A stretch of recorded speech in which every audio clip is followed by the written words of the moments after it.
sahabat Rema yang seiman dalam Tuhan Yesus. Hari ini Senin tanggal 14 September 2023 kita mendengarkan bersama petikan dari Injil, yakni Injil Lukas bab 7 ayat 1 sampai 10. Menarik sekali kisah yang mengharukan ini untuk kita simak, sekaligus kita petik beberapa poin permenungan yang berguna bagi kedewasaan kerohanian kita. Pertama-tama kita melihat dalam kenyataan kehidupan itu penuh dengan konflik, perang kepentingan. Demikian juga yang terjadi 2000 tahun yang lalu di Palestina, di mana negara itu dijajah oleh pemerintah Romawi. Tapi ternyata ada perwira dari penjajah itu yang sangat baik hati. Bahkan dijelaskan oleh para penatua-penatua agama Yahudi pada Tuhan Yesus, ia layak engkau tolong sebab ia mengasihi bangsa kita dan dialah yang membangun rumah ibadat kami. Kita sebagai umat Katolik, kita diharapkan untuk terus-menerus menyadari kita pun memiliki kewajiban untuk membantu memenuhi kebutuhan gereja, termasuk kebutuhan pembangunan fisik gereja maupun juga pembangunan kerohanian di dalam komunitas atau lingkungan atau parti kita. Mari kita laksanakan itu sebagai suatu kewajiban, karena hak-hak kita sebagai orang Katolik sudah sangat dipenuhi oleh gereja Katolik. Maka sekarang kewajiban kita untuk terlibat di dalam memenuhi kebutuhan gereja kita. Kemudian yang berikutnya yang perlu kita renungkan kiranya adalah proaktifnya Tuhan Yesus.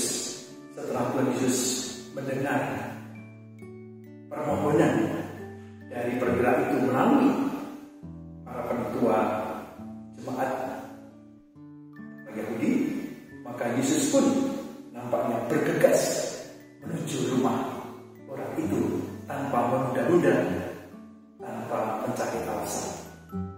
Ini bisa juga kita terapkan dalam kehidupan sehari-hari. Saya sebagai imam, mungkin ketua-ketua lingkungan ataupun siapapun yang mendapatkan suatu permohonan untuk pelayanan, hendaknya tidak perlu menunda-nunda, apalagi jual mahal. Segera mungkin kalau tidak ada alasan yang kuat, kita perlu dengan sikap melayani mereka yang membutuhkan. Kemudian berikutnya juga kita mendengar bagian akhir dari Injil ini, yakni Yesus memuji dengan tulus ikhlas iman perwira Romawi tadi. Aku berkata kepadamu, iman sebesar ini tidak pernah aku jumpai. Seringkali dalam kehidupan kita sehari-hari, kita lebih mudah atau pertama-tama yang kita katakan adalah negatif, pendapat yang negatif thinking, setelah mencari hal-hal yang kelemahan-kelemahan dari orang lain. Kita diajar hari ini untuk pertama-tama kita rela dengan tulus ikhlas memuji, melihat kelebihan orang lain sebagai hal yang utama, yang pertama. Dan tentu kalau perlu kita mengoreksi orang lain, menunjukkan kesalahannya.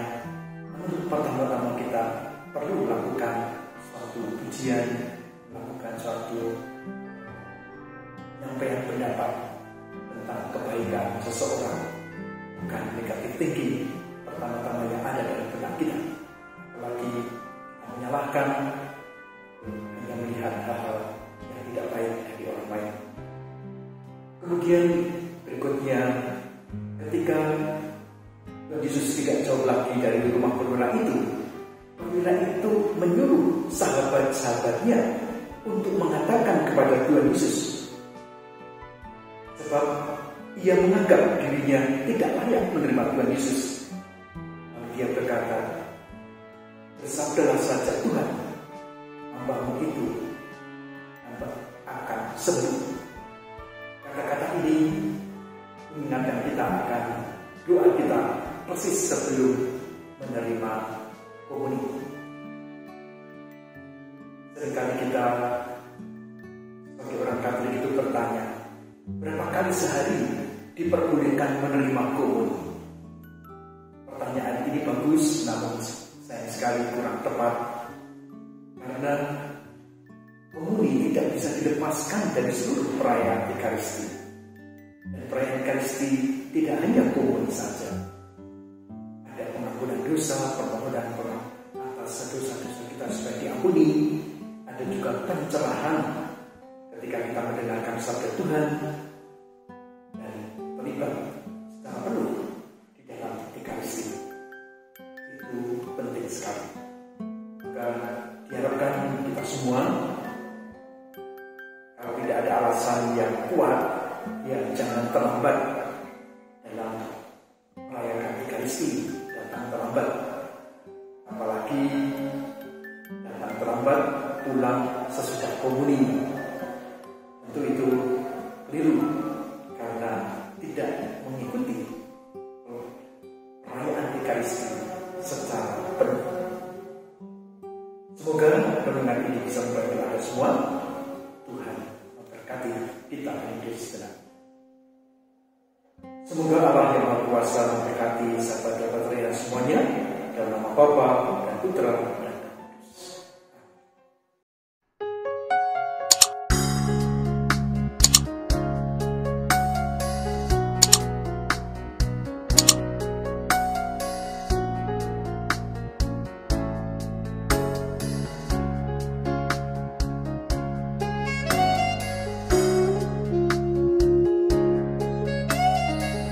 Sahabat Rema, sampai jumpa dalam program berikutnya.